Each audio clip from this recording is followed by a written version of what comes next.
توجہ چاہوں گا اس بات پر.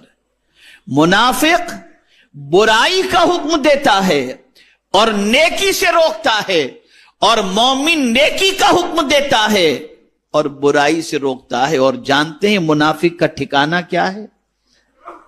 قرآن کہتا ہے, اللہ اکبر, قرآن مقدس میں اللہ عز و جل نے ارشاد فرمایا کہ منافق کہاں ہوگا؟ جہنم کے سب سے نچلے طبقے کے اندر منافق ہوگا. جو آج چلا گیا کل وہ واپس آ جائے گا. جو آج نہیں ملا یقین رکھو کہ اللہ اس سے بہتر تمہیں عطا کرے گا. لوگ ہنسیں گے, مذاق اڑائیں گے, تانے دیں گے, لیکن جب تم کامیاب ہوگے تو یہی تمہیں مبارکباد پیش کریں گے. ہر ایک اندھیری رات کے بعد سویرا ہوتا ہے. رات کی اندھیری تاریکی جب ڈھلتی ہے تو سورج طلوع ہوتا ہے. بس انتظار کرو.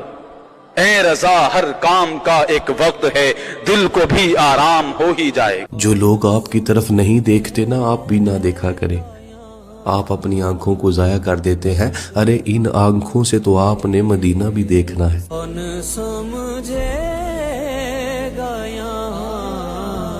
اپنی زندگی میں کسی غریب کو بھی جگہ دو.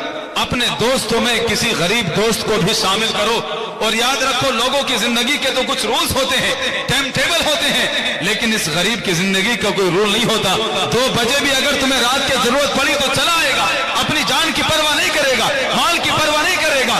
اور میدان بدر میں یہ غریب ہی تھے جو خالی ہاتھ چلے جا رہے تھے. کسی نے پوچھا, نہ تمہارے پاس تلواریں ہیں, نہ ہتھیار ہیں, نہ سواریاں ہیں, آخر تم کیوں جا رہے ہو اتنی بڑی فوج کے مقابلے میں؟ تو جواب تھا کہ ایک دوست نے بلایا ہے, اس کے بلابے پر جا رہے ہیں. نہ نیزے پر نہ بھالے پر ہے, ہمیں جو ناز ہے مصطفیٰ کی کالی زلفوں پر ہے.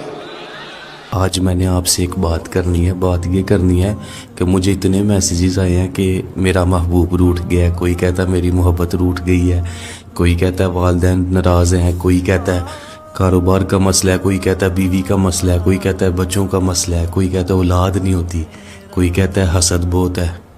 آج تک مجھے ایک میسیج ایسا نہیں آیا کہ کسی نے میسیج کر کے یہ کہا ہو کہ اللہ ناراض ہے.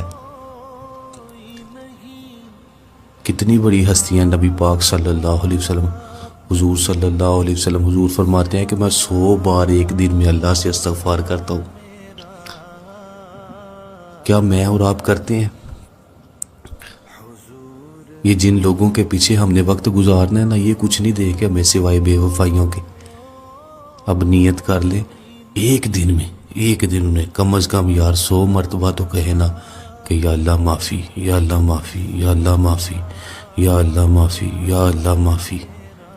نیت کرتے ہیں نا آپ اب کرنے کی, اب بدل جانا چاہیے. حضور کوئی نہیں. لوگ پیار میں پیار سے بڑے پیارے پیارے الفاظ بولتے ہیں, میری جان, میرے جگر کے ٹکڑے, میرے دل کی دھڑکن. تو یہ الفاظ ہوتے ہیں, مثالیں ہوتی ہیں. دوستی بتانے کا ایک طریقہ ہوتا ہے, محبت کے اظہار کا ایک طریقہ ہوتا ہے.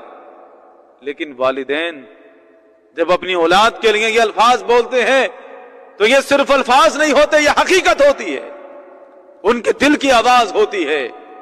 اولاد کی مسکراہٹ میں والدین کی جان بستی ہے.